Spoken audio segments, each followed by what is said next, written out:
The mission of Learn to Teach, Teach to Learn is to create a critical mass of Boston youth who are creatively engaged with science, technology, engineering, art, and math.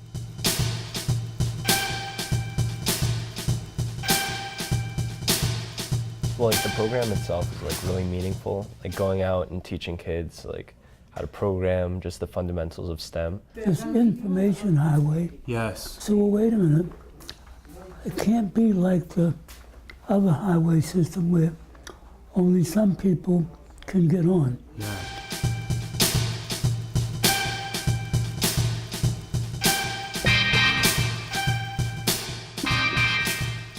This is our hashtag, Making Liberation. Oh, that's great. We're at the South End Technology Center. South End Technology Center At Tent City. at Tent City. And it is located in a public housing project, Tent City. Okay, in the public housing project, South End Technology Center.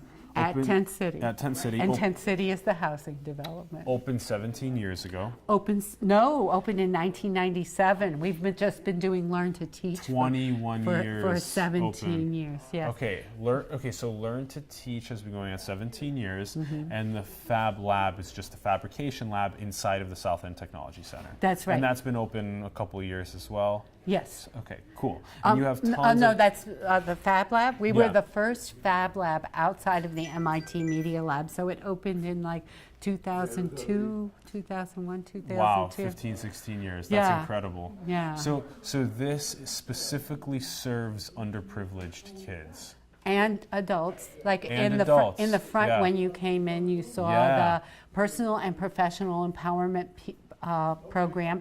Those are folks who are formerly incarcerated who are now living in Wow. in recovery houses, and they come in here to they do computer skills, job skills, and I do personal manufacturing, which turns out to be a really cool thing and a really important part of getting them excited about the future.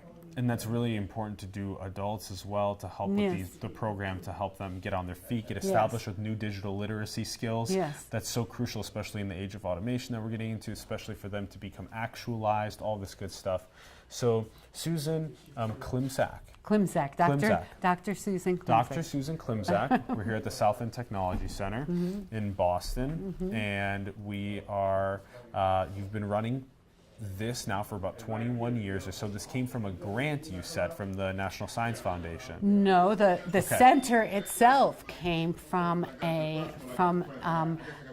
group of teenagers in the neighborhood. Mel lives across the street. That said, we don't have access to computers or the Yes. internet. Yes. So he started just up in the front. The Fab Lab came in about 2001, 2002. So this was a project of Mel and a couple people in the area that wanted to have access to technology for people to get to That's interact right. with. And it's Mel's sort of retirement project. He retired from teaching at the MIT at MIT in 1997 and started this as his retirement project. He's 89 now. And This isn't is so stopping to go. cool. When we walked by him, he seemed, we made very slow contact of eye and and energy, but he was moving along. We were moving along here, Yeah. but it would be so great to get to, if he comes back, to get to just speak with him about what really drove him with the feeling to want to do this, yes, because this is absolutely. so important. Okay, so then for the last about 17 years, there's been this program, Learn to Teach. And Teach to Learn. Teach to Learn. So that, when we were talking to Beckett about this program, what really resonated with me is that it is teaching how to fish. That's what's really important. It's not just giving fish, it's teaching how to fish, and then it's having the kids teach other kids how to fish. So in the sense of, especially at a young age, having sophomores, juniors, seniors helping teach freshmen how to use all these great pieces of technology. It really reminds me, because he actually said he's part of Vex Robotics, and I work with First Robotics as well. So it's very it's very synergistic with what their curriculum is like, which is they get to assemble and design and engineer robots to complete objectives on playing fields. Here would you say it's much more freelance? There are certain curriculums and programs that that older kids will teach younger kids about how to get started, but it's also very freelance. You get to pick and be creative and do what you want. That's right. That's right. So And walk we us through what also that's start like. from the bottom up. I mean, they learn how to design the parts, you know, in Vex Robotics, which is great. It gets so many kids into things. I Yes. really, and the Yes. First Robotics, our sister program does the First Robotics team. Yes. Those are And so good. so it's very, very good. However, they don't start programming from an Arduino, and they don't build the pieces of the robot that they do. So I'll give you From one scratch. They do example. buy I'll give you pieces, one yeah. example. I don't have it working now, but this is an example of our robotics. The young people build projects every year that solve a community issue they think important. And so this is an emotional, it's not going to get plugged in, but this is an emotional robot. They said that young people don't have enough affirmation in their lives, and they don't know how to always have people to Correct. turn to deal with Yeah. emotions. So what they did is each of these 4 buttons represents an emotion. And Karen lights up and moves her arms when you plug Yeah. her in, and when you press the button, it asks you what you're feeling, and these are like happy, sad, angry. Can we plug it in? Oh, I We're not don't sure think, if it'll I work? think, yeah, because I think they dropped it when they did it. But anyway, on here, when you press the button, it gives you an affirmation. Yeah, I'm not sure if it's going to work, but it'll give you an affirmation of about that emotion.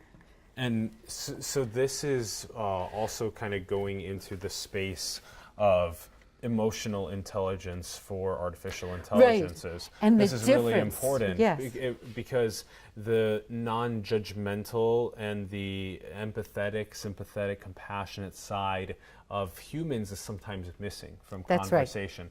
And if there can be a fully, especially for children, to be able to come and Exactly, that's exactly it. But what I wanted to show you is in First Robotics, they have all these pieces. You can see that my young people designed and 3D printed these the pieces, whole the whole piece, thing, yeah, the yeah. whole piece for it, and then Yeah. inserted the electronics. So the focus That's that we great. have is on how young people, computers and microcontrollers and robots as materials, how can they enhance people's lives, not just giving young people the skills to make them, but really having Yeah. them think deeply about how they can be a material that enhances their lives. Yeah. So It's not just about putting the tools on the toolkit, but it's also about adding some sort of a layer of philosophy or ethics. That's right. And bringing value to the planet. That's right. All of that's pushed together. we call it making liberation. If you go over there. Let's go over there. Let's go. Let's If keep you walking go over around. here, you can see that this is sort of our symbol. Making liberation. This is our hashtag, making liberation. Oh, that's great. So it came from a project that we did after Ferguson to go beyond Black Lives Matters towards making liberation and using technology for young people to be able to express their feelings, what they think they deserve. And we actually got a grant from the Harvard Graduate School of Education Dean's Nice. Equity Fund, and they went through a process where they used hip hop pedagogy. They explored spoken word, how they Good. felt in Yeah. spoken word, how they felt in graffiti. In fact, Cool. the graffiti's up over here. I can show Yeah. you. Come on with me.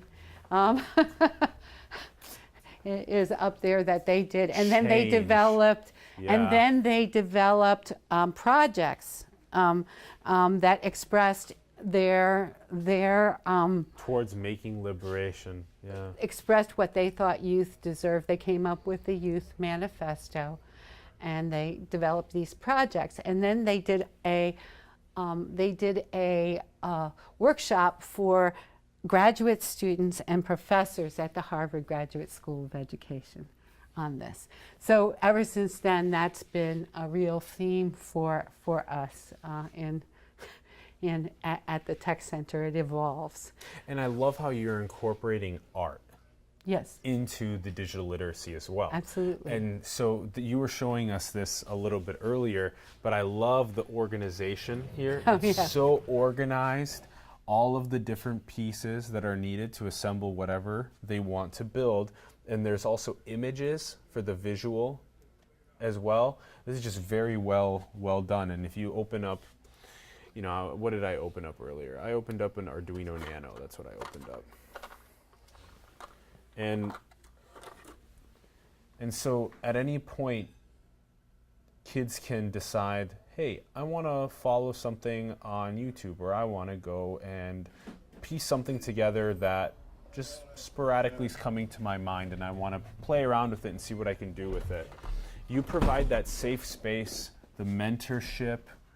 You provide all the different tools that are needed. What would you say out of the kids that come in here? What is the average age of the kid? What approximate year are they in school? So we have in the Learn to Teach, Teach to Learn program, we hire each year 36 teenagers who represent Boston. In 17 years, I've always had half young men, half young women. Never had a problem, don't understand what all this stuff is because it's very easy. And in fact, all my college mentors this year are young women who are now studying, who were in the program Yeah. and are now studying computer science. Amazing. And engineering, mechanical and electrical. Good. Wow. And let's see, computer engineering, computer science, mechanical engineering, and electrical engineering right now. And so every year 36. Every year 36, and they represent all the cultural groups in Boston. What They age, represent quick? all the schools, 14 to 18, or 19 if they're still in school. Okay, and we're looking at the ones that teach are more the 18, 17-year-olds, or no, even All the 14-year-olds? 36, all 36 teach. So it's a multiple layer role model system. So we have college mentors now that we're 17 years going, who come back after they've gone to college. They were former youth teachers, and they help to train the young people, the 36 teenagers. Within those, about a third to a half of the young people come back every year. The youth teachers, the teens come back every year. That's good. So we have Gabe over there, who's doing his internship with me, has been with us for 4 years. Yeah. So then in the summertime, after they train in April through June, here and at the MIT Media Lab, which is where you saw them. Yeah. And then in July and August, they're here 25 hours a week. The first 3 weeks, they design and build a project that uses at least 3 technologies they've learned, and then that gives them confidence, competence, and then they go out the last 3 to 4 weeks of the program, and they travel to, last year it was 25 community organizations carrying 3 to 4 weeks worth of equipment so that they can do hands-on learning, and they reached 700 elementary and middle school kids at 25 community organizations, all located in the areas of Boston most in need of education resources. So we had like 14 different All right, activities. Let me see if I can cover this and paraphrase it again. So we're at 36 teenagers are now going to teach with this mobile equipment. They built up this confidence and this courage and the skill sets they need to go out into the community to 25 different community organizations that are then impacting 600, 700 elementary to middle school kids. Exactly. And they do that, how often do they do It's that? a 3 to 4 week free summer STEAM camp. Oh, it's a summer STEAM camp. Yeah, they Cool. offer, so they go Cool. out, every day or every other day to these organizations and teach different, sometimes more than one group of kids. They'll have a couple of sessions. So, and the community organizations, I think it was last year I did it, 87% of the community organizations would not have any STEM enrichment if it weren't for us. Yeah. because we do it free. So we have go to community, we go to housing developments that have little. Can I give you a Yes, hug? you can. Thank you so much. You have to Thank give you. you have to give Gabe a hug too I because do, yeah. because Go give him a he's hug. one of my youth teachers. Yes. Let's go talk to him a little. Go talk to him. He'll tell you a lot about the program and what he's gotten out of it. Hey Gabe, Gabe, we're coming over to you. we're coming over to you. Yeah. And I'll stand next to him so he can get on my mic, That okay? works. Yeah, Gabe, are you okay with chatting with us for a little bit? Okay. So All right, I'll just so- stand near you so we get your mic. Yeah. Okay. Yeah. I'll tell you no. Perfect. Here, I'll tell So this is so funny. So you've been here 4 years now, right? Right, yeah, Right. Okay. And so you're part of the group of the 36 that have learned the skills that you need to go and impact kids in the community, elementary and middle school kids. How do you feel about this? What are your thoughts about it? Well, like the program itself is like really meaningful. Like going out and teaching kids like how to program, just the fundamentals of STEM, especially when like sometimes they go into the program and like they're not very interested in science at all. And then like Yeah. after a couple sessions with them, like you'll see them really start to get it and really start to like get in like excited about science. So like just that part of it is Yeah. really, really meaningful. So that feeling of first introducing the subject and getting a little bit of hesitation or uncomfortability or the lack of confidence, like I don't know that, it's foreign to me, it's strange to me, and then how do you introduce it to them in a way that's fun, that gets them excited about it? Yeah, well, like really, we start introducing them to Scratch. So like Scratch is Teach us about Scratch. Yeah. right. So Scratch is like a programming language that's supposed to be like an introduction to coding. And so like you can make animations, you can make games with Scratch. Really, like you can make anything. And what is it's- this based in? This is based in like block coding. So like Yeah. it's something created by MIT. And so like you stack blocks on top of each other. And that's and the then- sequence of code that runs. Exactly. So it runs top to bottom. Cool. And so like you can make loops and everything. So Cool. it's just getting like the logic of computer science in their head. Yeah. Computational thinking. Yes. Yeah. Yeah. Yeah. Okay, and so then what is this usual like first activity that they do using Scratch? What are some of the first ones that they do? Well, sometimes we'll jump right into it, but it's usually just an introduction to like how to make a sprite. So a sprite What's a will sprite? be like a character in a story, Okay. or like a character in a game. Yeah. And then we start teaching them how to make that character move. And so something that's interesting about Scratch is that it uses like the Cartesian plane. So that's like the X and Y coordinates. Yeah. And sometimes depending on how young the kids are, like they won't exactly like have learned that in math yet. Yeah. Yeah. And so sometimes like what we do. Oh, you can almost leapfrog them into understanding what that is Exactly, at a yeah. younger age. That's cool. Yeah, and so like sometimes we'll introduce them to that. If they're too young, there's also like you can make your character move steps, and so that's sometimes easier to understand. So you make them move to the left or to the right. You'll make them point up or down depending on where you want them to move. But yeah, that's the introduction we have. What's one of the activities that you think that the children, the youth teachers taught with Scratch that the children really enjoyed? Yeah. Oh, there was one where I forget what it was called, but it was like the characters would fly around and they'd have like trails behind them. Oh yes, yes, Yeah, yes, yeah, yes. and there's like Fly. exactly, yeah. Yeah.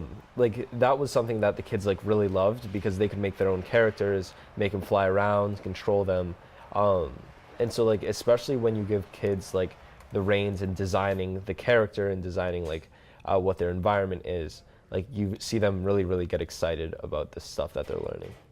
Yeah. Yeah, oh man, we were talking about the importance of the child's realization that they have this potential, that you've added a tool to their tool belt, and then they get to be creative with it, and then they realize that maybe I want to pursue this and I want to build in it, or I want to teach it to other people along the way as well. It seems like a very important, especially in an underprivileged area, aspect of culture to develop. So So 4 years. So now you're 17. Yeah, well, I'm 18 this 18, year. Yeah, 18, yeah, I cool. recently turned 18. Okay. Yeah. And so now after 4 years of this program, now like, and you're teaching it now, and you've learned it now, what do you want to do? Where are you going? Oh, I'm going to Princeton next year. Oh, Yeah. you're going to Princeton. Yeah. Awesome. What do you want to study? Well, I'm thinking of studying like computer science or electrical engineering. I'm still like deciding on the two. Awesome. Yeah. Congratulations. Thank you. And so then, do you know, as you like study computer science, electrical engineering, do you kind of know if you want to continue doing something in building or making, or what are you thinking? Right. Yeah, yeah. So I really like the aspect of like building and creating things like with your own hands. Yeah. So yeah, that's definitely something I want to have like in my career. Are you building anything right now? Yeah, Gabe. I'm actually working on this. So I made a soldering mistake, so I had to kind of desolder this. But this is like a shield for the Arduino. So the Arduino Yeah. is like a microcontroller. It's like a little computer that you can code. And so And can you get that for like 10 or 20 bucks from Shenzhen? Is that fairly This is accurate on pricing? I don't buy them. I buy them for about $20 from SparkFun Okay. because That's I want they're really quality. There's Good. some things that you want to invest in. To have better quality, yeah. Yeah. yeah. So $20, that's a very affordable price. Yes, Yeah. Okay, yes. great. So and then how do you begin to program this? And you need to connect it to your computer. Right, yes, Is this a yeah. micro USB connection or Ethernet? Yeah, this is micro USB. Micro USB. Well, actually, no, sorry, this is- it's a mini. This is a Mini mini USB. B. This is a B. Oh, it's a Yeah. This B, is yeah. a regular Sorry. B. There's And- B, mini B, and micro. And so then once you're plugged in, what software are you using to program the Arduino? So there's Yeah, let's show us. Yeah, there's walk this us. application called the Arduino IDE. The Arduino Yeah, so right now I'm working ID. on the mic. So IDE. IDE. Yes. So that's Okay, cool. and so yeah, this is all line coding. Yep. So Scratch and the microbit, which Yeah. So it's that like would be block more coding. like- yeah. Yeah. so that would be more like Of course, you have Fortnite open. that would be more like this. Yeah, that's there's your basic block coding, huh? But the IDE And line coding is like that. Yeah. Yeah, but Go back to the block coding for us, quick. yep. So this is what you're getting like fifth graders on. Right. So Yeah. this would be fifth graders, mostly elementary school kids. And so this is something that we just introduced to the program. So this is Oh, microbits. interesting. This is a Microsoft program. Yes, yeah. So this entire thing is developed by Microsoft, and so you can have here, like you can do line coding on this. So they have like two alternatives. So you can have line coding, or you can just make it blocks. But it's easier to visualize with the blocks, especially if you're just starting on this. But essentially, you can have like. This is like a simulation of the on program. start, show LEDs. Yeah, and so you can like make any design that you want. And so then just like that, or forever, you can Yes. either do it on start or forever, and Exactly. then it'll show that, and then as time goes, you can change it to do other things. Exactly. And this is your timeline. Oh yeah, you can start adding logic to it. So you can say. your x-axis is time, and your y-axis is items. Well, so the thing about these is that each. Susan went back to work. She went back to hustle. She's like, okay, I gave him over to Gabe for a bit. So with these, it's like each of these. I'm not exactly sure what to call them, but Do anything that's something, not a block. Highlight over again. It's a small step in showing you the functionality of it. Exactly. Yeah. Do there it is. something when a button A, B, or both A, B is pushed down and released again. Right. Okay, so that's saying that whether you have A pressed or B pressed or both A and B pressed. Right. And so you can change that here. Cool. So cool. let's say when button A pressed, we make like a plus sign. All right. Yeah. So right now, forever, we're showing this.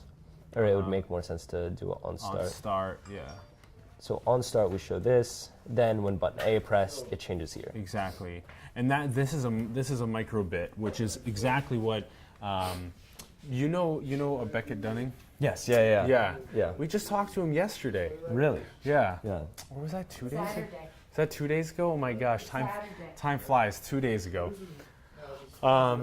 And he was showing us a microbit. So now you're showing us the block programming, which was working with the microbit, and then the line coding is what you're using for the Arduino. Yes. Yeah. And then the line coding on the Arduino, you're writing up a program.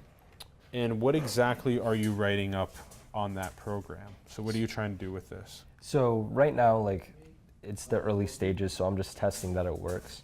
A lot of it is just saying, like, when this button is pressed, play like a specific note on the speaker. Got it.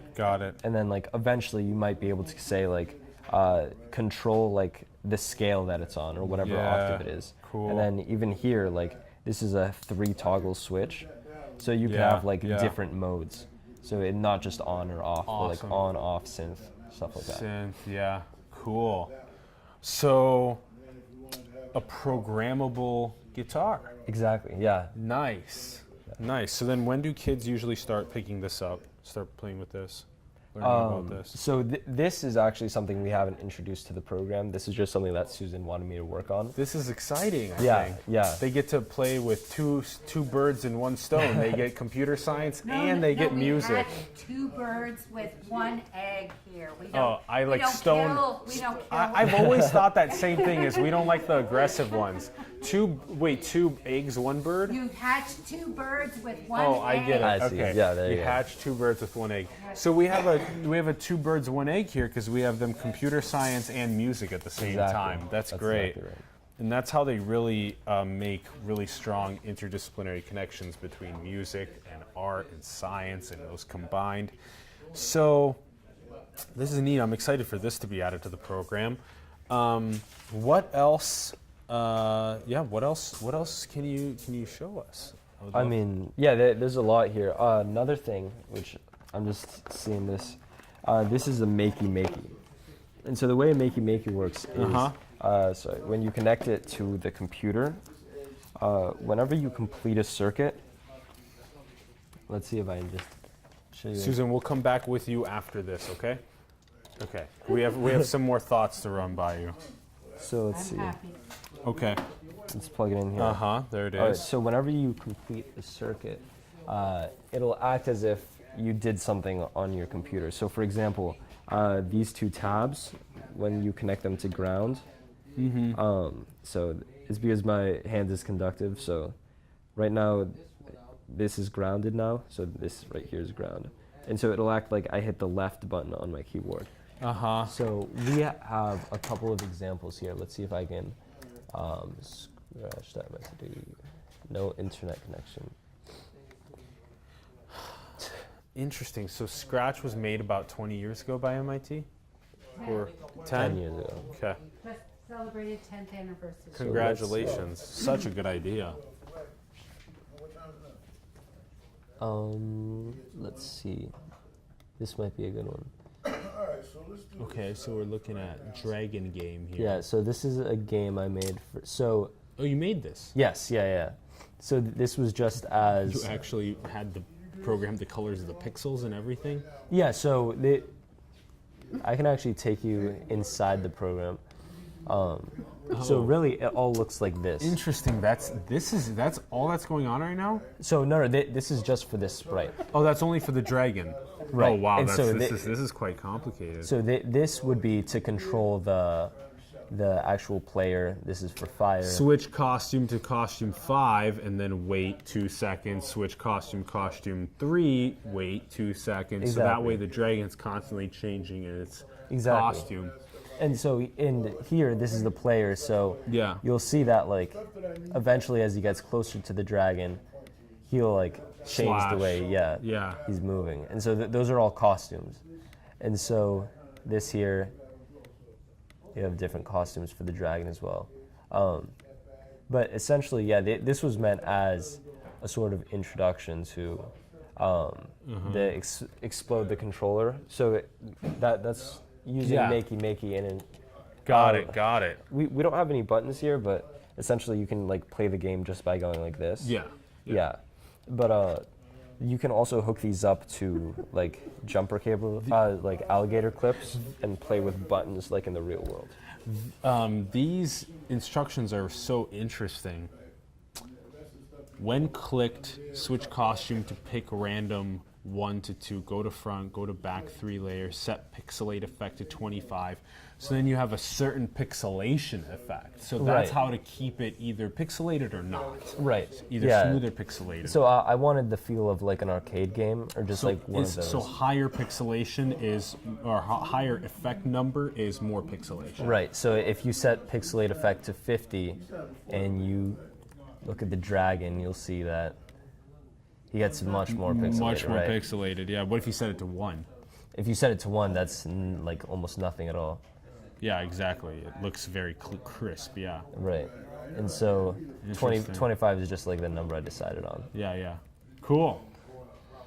Nice. So then you have the dragon. Where can you show us the algorithm for the dragon, the warning and the fire? Right. So for the warning, this is really just quite simple. So it's whenever the dragon says like, "Oh, I'm about to throw a fireball," you just flash it, and then you hide it. Otherwise it'll be hidden. It's hidden, yeah. And then then it repeats every 3 seconds. So it repeats 3 times whenever it receives a message from the dragon. And the message shows up every couple of seconds. Right. The message shows up whenever the dragon decides that like, let's see if I can show you here. So here, the dragon is going to like a random position. Across, yeah. Okay, and it's random. Right. Mm-hmm. So the dragon X is a position. So it's just gliding over to a random position like every like second or so. It takes a while for it to get there. So, I have to ask, so I see that there's different colors. So purple is for looks. Right, yeah. So that's the color. So it'll be color, it'll be like the effects on it. So Your pixelation was one exactly. of them. Yeah. And then so the control is yellow, and then the dark blue is motion. Right. Okay, cool.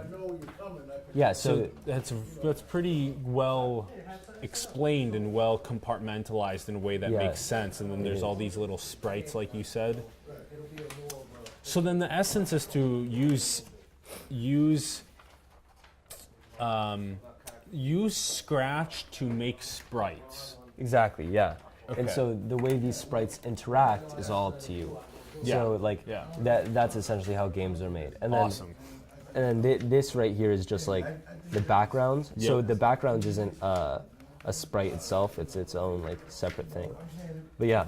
So okay, before we go back to Susan, why don't you give us a quick, tell us a little bit more about this feeling of once the kid's like actually playing with it and they're getting it and they're like, whoa, this is so neat. Like, tell us about that feeling. What is that like? Yeah, so like I remember there was one time I had to go teach, and so we went to this community center in Boston, and there was one kid in particular who just didn't want to code at all, right? So like coding just sounded like something for nerds or something like he didn't want to do. And so he had kind of just decided that he wasn't going to listen to us. And so I remember like going over and like asking the class like, hey, like how are video games made, right? So like what video games do you play? And he was like Mario Kart. I play like, now it would be Fortnite, but like it was Mario Kart, stuff like that. Yeah. And so I was like, well, someone had to sit down and code that game, right? Those games were made by people sitting down and programming. Yeah. And so when I told him that, like he started getting interested, like he was interested. And so he started thinking like, oh, could I design like my own Minecraft game? Could I design something like Mario Kart? Could I do something like that? And so like the class was kind of derailed, but like everyone was so much more interested in what we were teaching because of it. So we decided to Because start you making started games. making this relatable example Exactly. of the kids like video games, but there had to be a whole team of people that worked together to make this game Exactly. for them. Okay, and then they were like, okay, aha, that makes sense. So now this is what is starting to interest me a little. It's piquing my interest. So what did that? Yeah, continue with that story. How'd that go? So it went really, really well. They decided to like make their games. So They gave it a try. yeah, no, yeah. Wow. And he they was made full in. games. They started making games.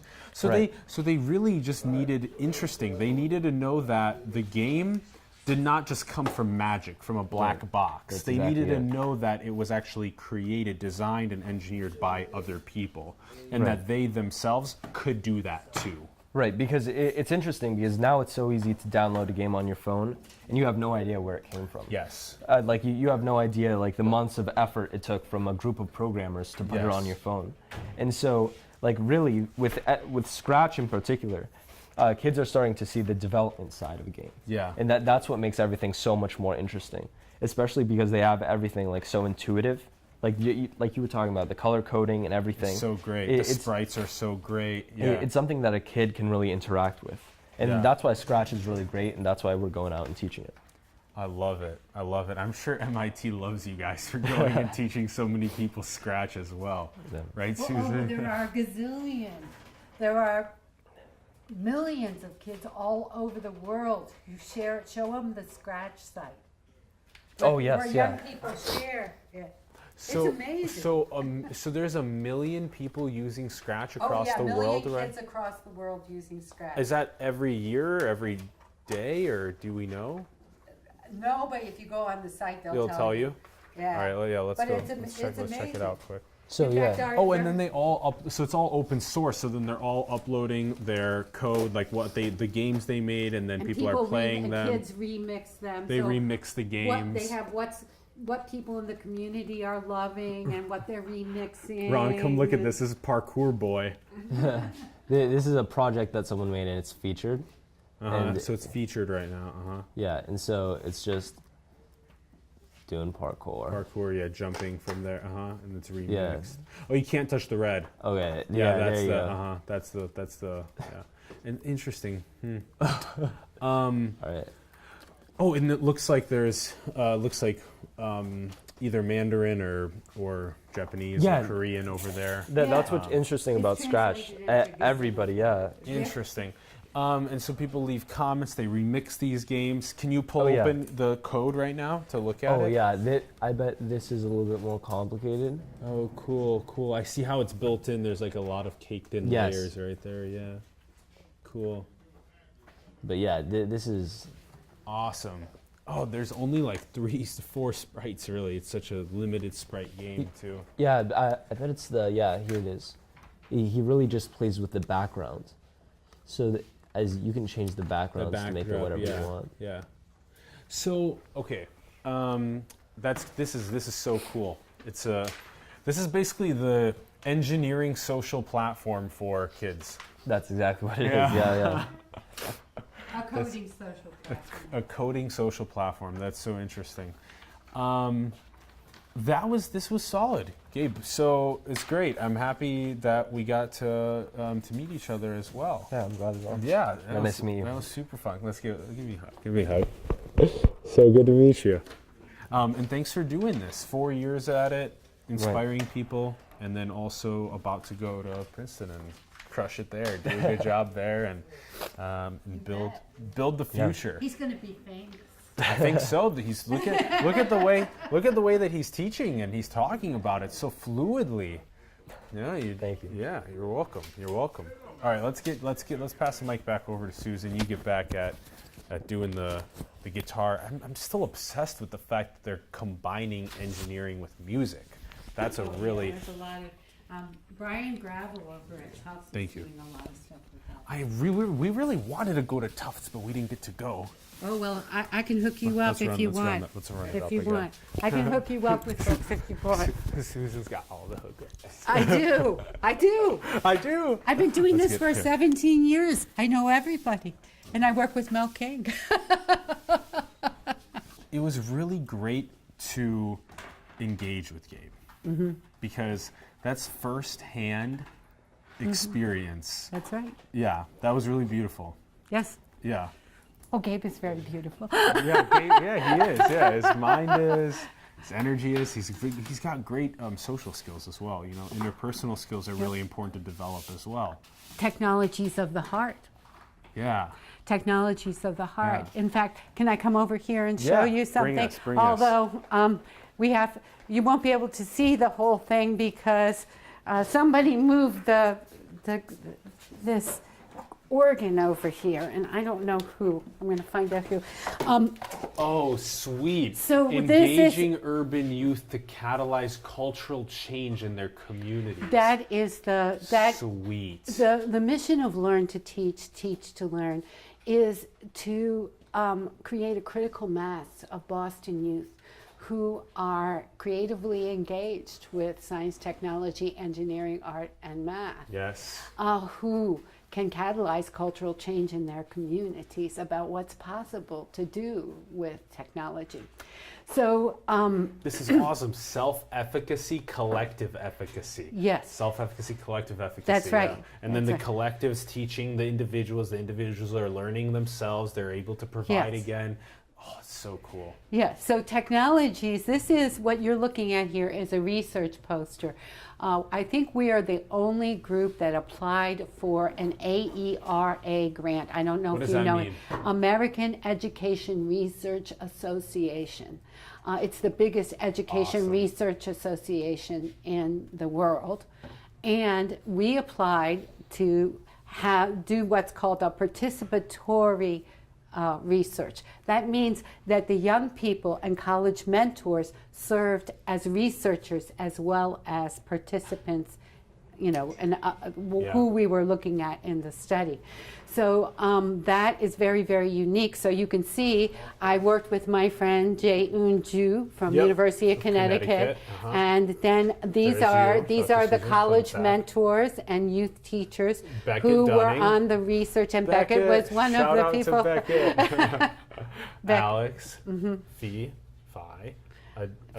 Adiola, Julia, Elias, and Shamia. And so then this is the group that you did this research with. I see a Mel King quote here. If we want a society and culture that works for everyone, we need innovation in our relationships along with innovation in the STEM fields and in STEM education. Yeah, exactly. That works for everyone. Yeah. So what they did is they did a year-long research project, and they looked at what do you need besides skills to get young people of color living with low incomes in urban areas not only into STEM, but really dedicated to it and going on to study it in college. Yeah. So they came up with a purpose. And they came up with their methods and data sources. And they came up with their research questions. And one of the things that they came up with is that you need not only technologies of the earth, the hardcore things, you need technologies of the heart. And those are pedagogy of love and change. Yeah, there you go. There here. You go. Yeah. And so technologies of the heart are what they really came up with. And that is those technologies that are necessary to bring out the best in us. What are they? Tell us about these with technologies. Each other and with in our communities. Well, they are. Let's see. They are. They are developing positive relationships to failure. Yeah. That's a really important one. Catalyzing cultural change in their communities. There's sort of a culture of near-peer learning. So you can help each other. It's a learning philosophy where we have two core questions that we ask after every Learn to Teach session, whether it's with the children or with the youth teachers. We ask, what did you learn? And then we ask, what can you teach someone else? Because teaching someone else, you should never learn just for yourself. Once you learn something, you have an obligation to share it with others.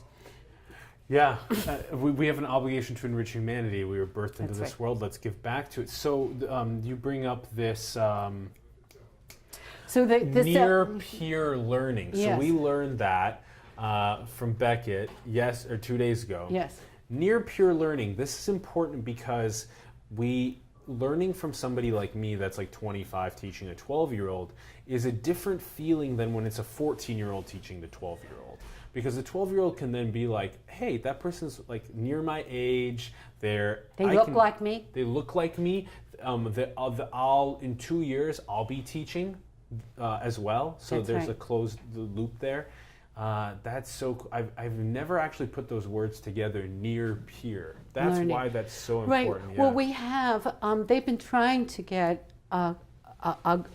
enough role models within Boston Public Schools, teachers who look like the young people that they serve. 85% of young people in the Boston Public School system are young people of color. And it's 85%? Yes, and it's something like 15% of the teachers, right? And it gets even smaller when you go into science, technology, engineering, and math. So there are no role models. So we felt we couldn't, and there's this achievement gap. So it's even 17 years ago, we said we couldn't wait for the slow pace of school reform in Boston Public Schools. We had to do something now. Exactly. And we felt that the young people could fill in this gap of teacher role models, right? Yeah. Right? You know, because they're not getting them, and research shows it's so worked. important It's very to have these role models. Plus, the children always want to be doing what the cool teenagers are doing, right? Yeah. So they just to be, and the cool teenagers always ignore the elementary and middle school kids. They don't want to hang out with them. So when you put those two together, that's like, you know, that's a wonderful recipe because the kids want to, you know, imitate. They already want to imitate those teenagers. We're really and what's fostering a benefiting community there. That's right. Yep. And there's this pipeline. Like, for instance, this year I have 6 youth teachers who were in our summer STEAM camps when they were elementary school and middle school. And they decided that when they became 14, they wanted to come to learn to teach to learn to be a youth teacher and be cool like our teenagers are, right? And then we have young people who see our college mentors who were former youth teachers and say, if they can do that, I can do that too, right? Yep. So it's a You're very doing cool an model. amazing thing It's here. a I love very it. cool model. I love it. And the model is very unique. And so I was it Beckett teaching me that you are going to other places as well now? You're trying to take the model into other places? Yes, we've taken it to some schools. We've seeded the model in 2 Boston public schools under the radar, and now they want to put it in the exam schools. But we seeded in the McKinley South End Academy, which serves young people who have experienced trauma, whether it's gun violence, foster care system, abuse, whatever, and they have learning disabilities, so they can't be mainstreamed. And we knew that this would benefit the youth. Yes. So we brought a group of teachers and students over here one year and trained in here, and under the radar we raised the money to install a fab lab in there, and there are young people there who will come to school just because they'll have fab lab that day. Yeah. Right? So it's very cool. And we're doing the same thing at the Madison Park Technical and Vocational High School. And this year we're starting a program there that's Mel's put together. The next phase of Fab Labs, the next phase of Fab Labs is machines making machines. Yes. You can actually fabricate machines you can fabricate 3D printers, you can fabricate CNC routers in Fab Labs. So we're having a program at the Technical and Vocational High School this summer where young people, teens, and their teachers will learn this together and actually make 3D printers and various things for their classrooms. So it's very cool. We have one back there that was made in the Fab Lab, which is very, very, very cool. A little 3D printer, and it's actually fancier than any of the 3D printers we have. So we've done that. So can I tell you the third thing? Yeah. We're also international. Last year, you saw that Fenderino that was given to me by David Curatellis, who was part of the original Arduino team who designed it. And he teased me because there was a conference there, and they actually called it Learn to Teach, Teach to Learn, because I guess, like you, a group of folks came in here and they happened to be from Spanish Fab Labs, Yeah. and they wanted to develop a program for Syrian and Northern African refugees. They were kids who've been orphaned. They're between 16 and 22. They need something, a community to hold them and a path forward. So they started a program called the Breakers Program, modeled after Learn to Teach, Teach to Learn, that I didn't even know about until last July or August when everything was crazy here, and they said, will you come and keynote our conference in Spain? I didn't even have a passport because I've been so busy with Learn to Teach, Teach to Learn. And they said, we want you to keynote our conference because we've had 2 years of success, 8 Fab Labs, all these young people. We are using your model. Come and help us take it to the next level. So I was the keynote. I got my passport and ran and did everything. And I went out there and I spent about 10 days in Madrid and in Barcelona, and I visited Fab Labs. I did some activities with them. I keynoted this conference. David was the second keynote, and he's not used to being second keynote, so he teased me. But he designed this Fenderino and gave it to me. So when Gabe said he wanted to do his internship here for his senior year at Roxbury Latin School, I said, why don't you build a Fenderino for me, and we can use it to inspire other youth. Come on in, Mel. Hi, Mel. So that's where you experience that. So we're international.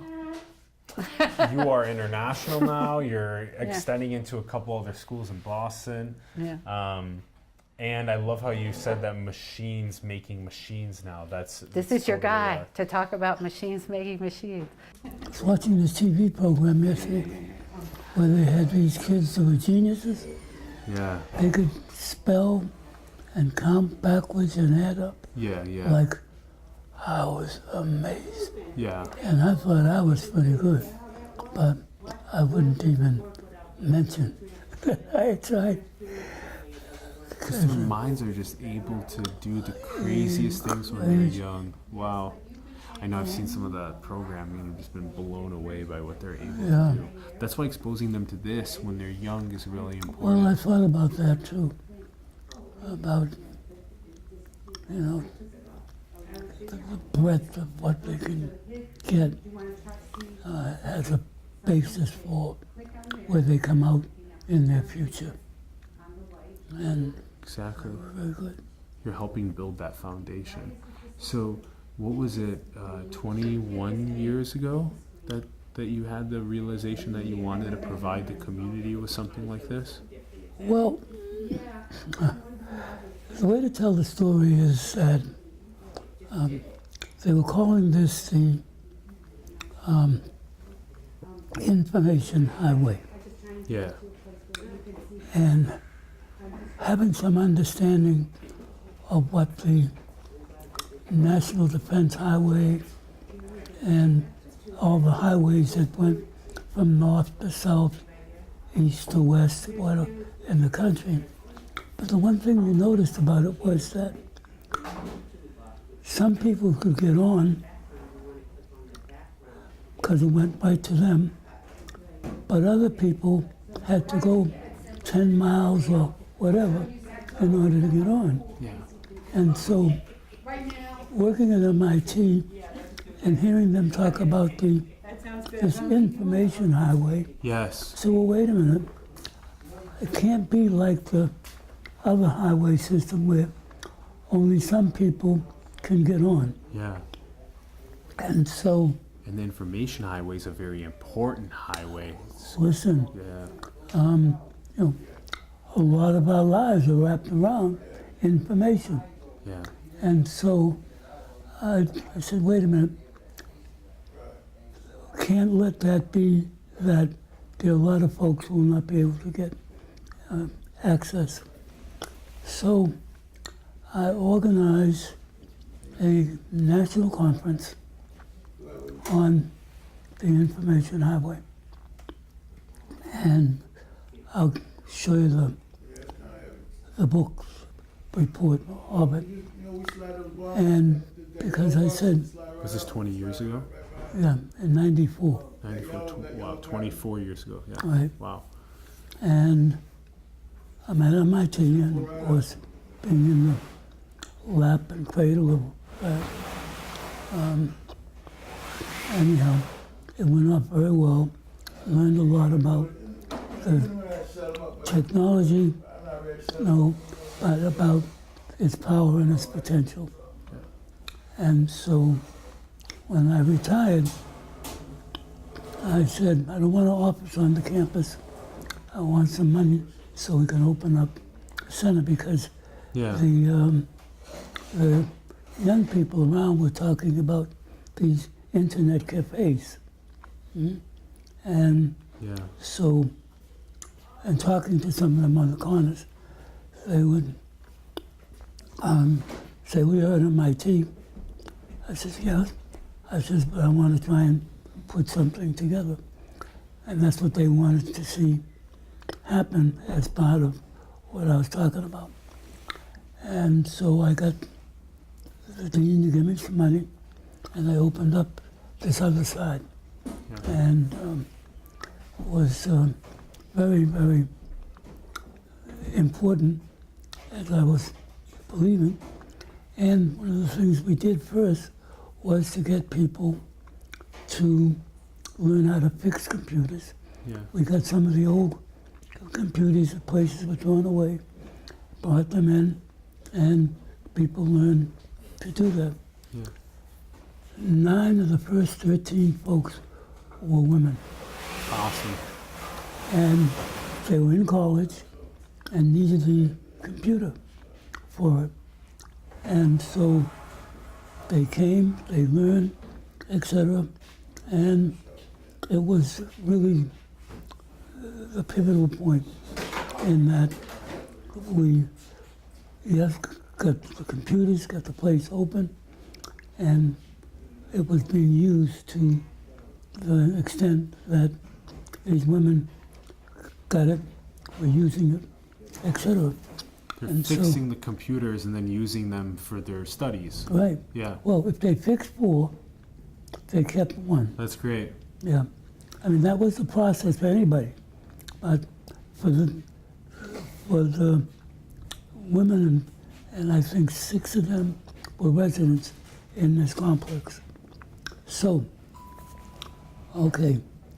Now, so we open up, we're moving in that direction, and then we opened a little later. Summer comes, right? And so we stay open later.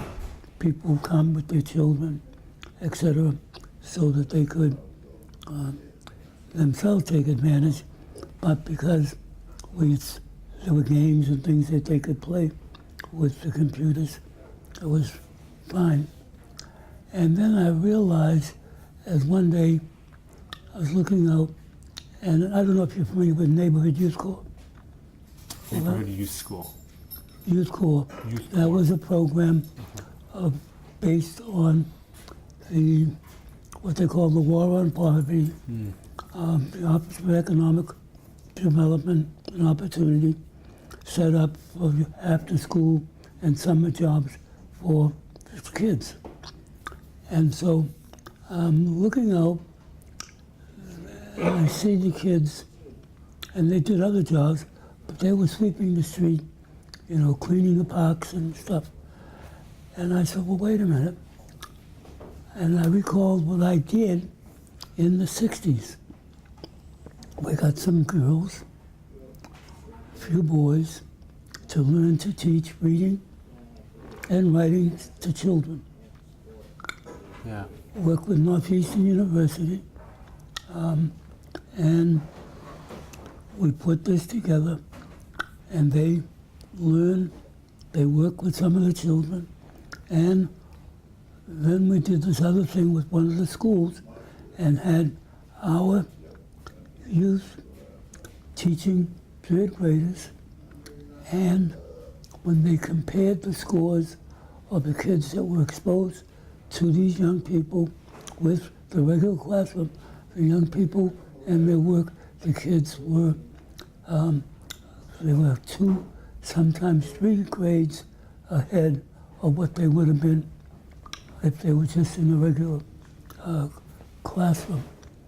So, as I was looking out and saw what some of the young people said, wait a minute, and I remembered back to the 60s, and I said, I should get some of the youth to learn how to do the technology, but so they could teach it to younger kids, right?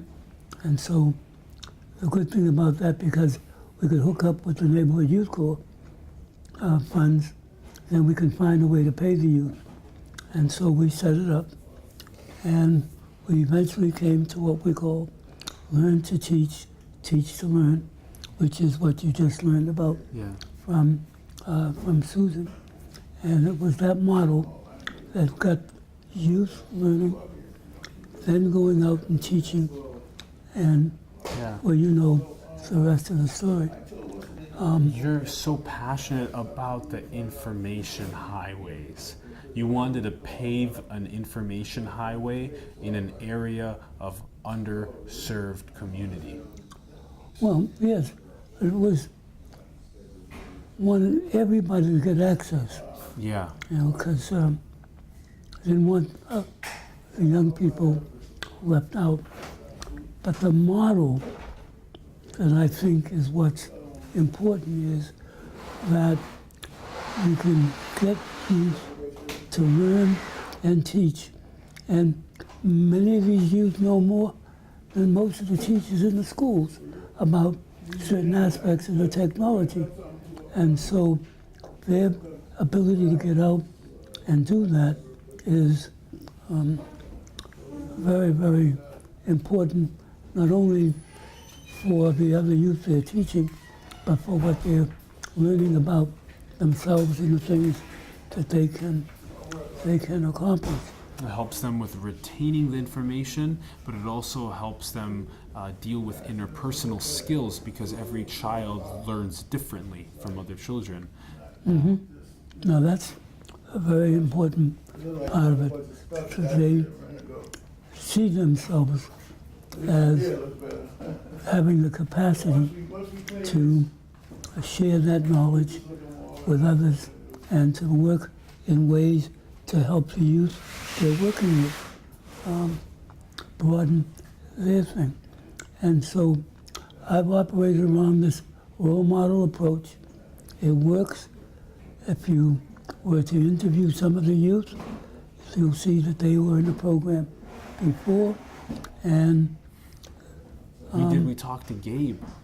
We talked to Gabe right here too, and Beckett. But when we talked to Gabe especially, he's been 4 years now in the program, and now he's going and teaching other young kids. And we were talking about exactly what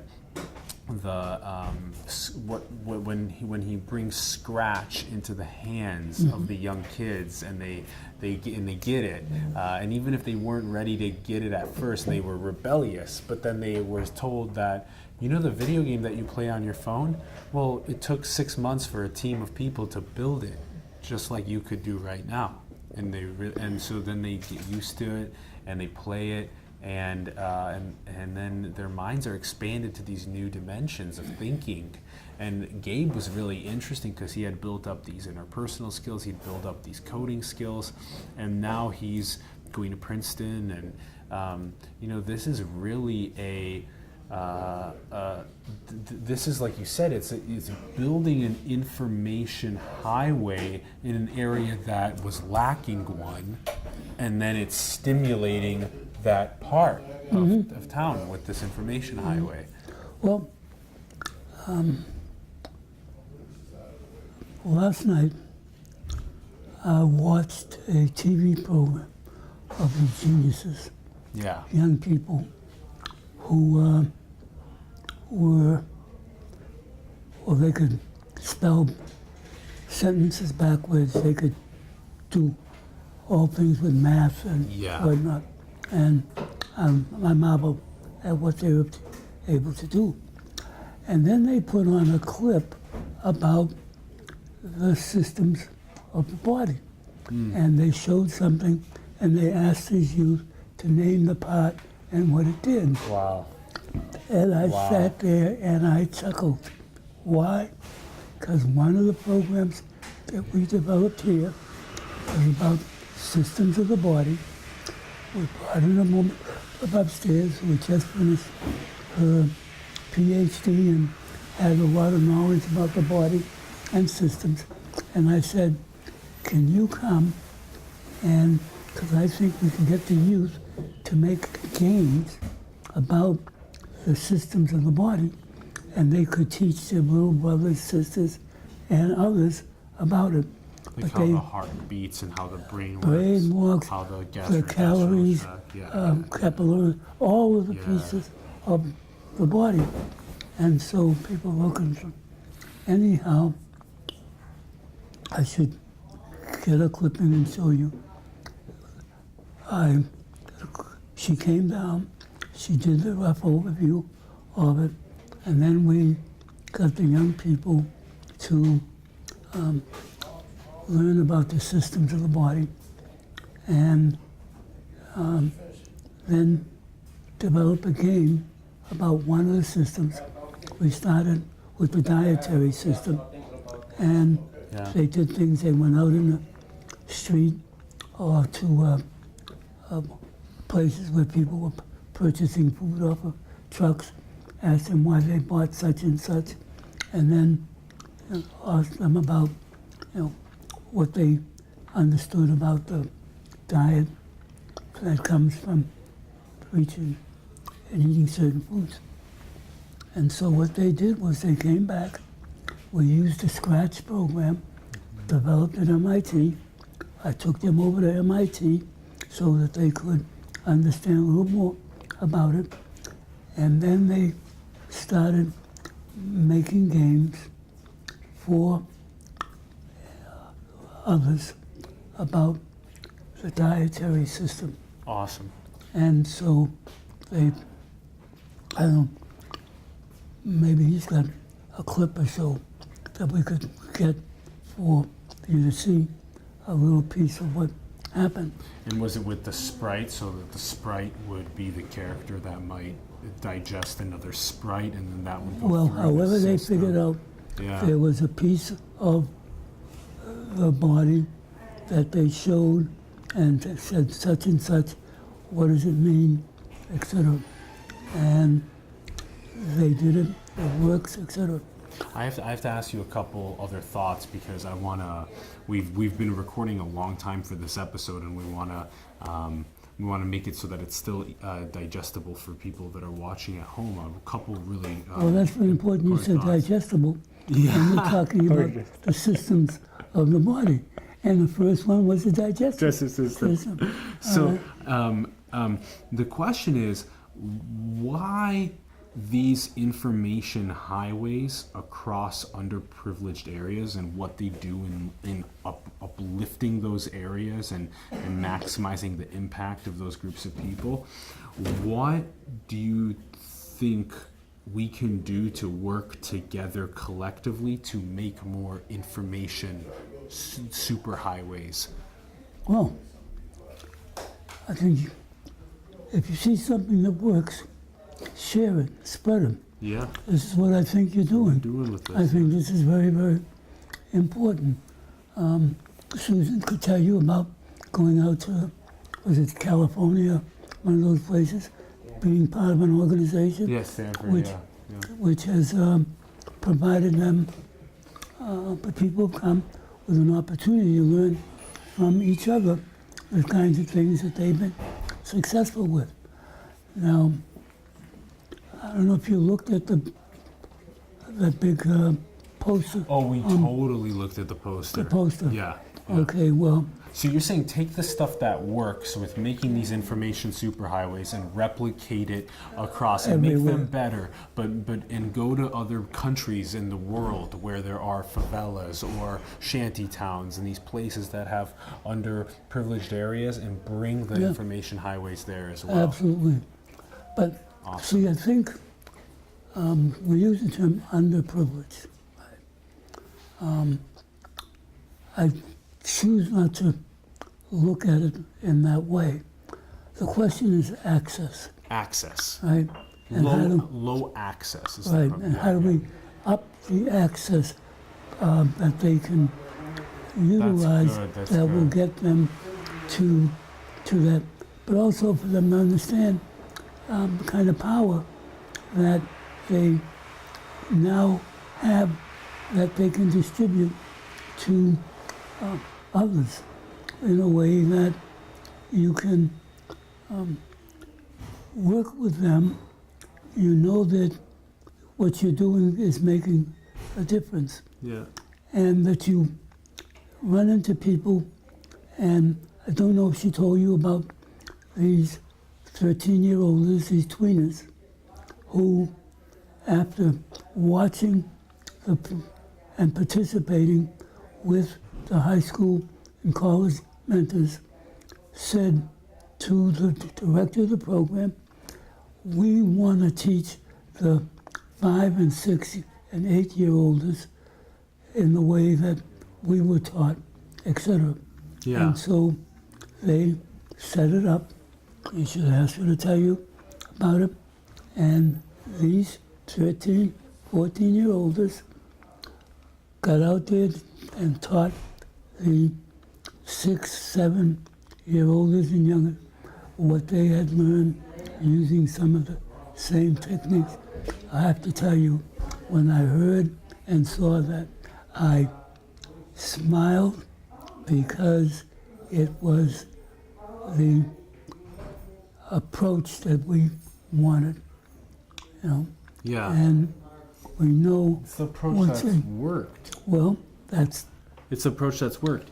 You named it this way. You said areas in the world that have low access to these tools that help children with their creativity, with their innovation, with learning 21st century skills, with those areas that have that low access, you know how to now build a superhighway for that information to get to that area and to stimulate the youth there, as well as the economies in that area, and have those ideas come to life.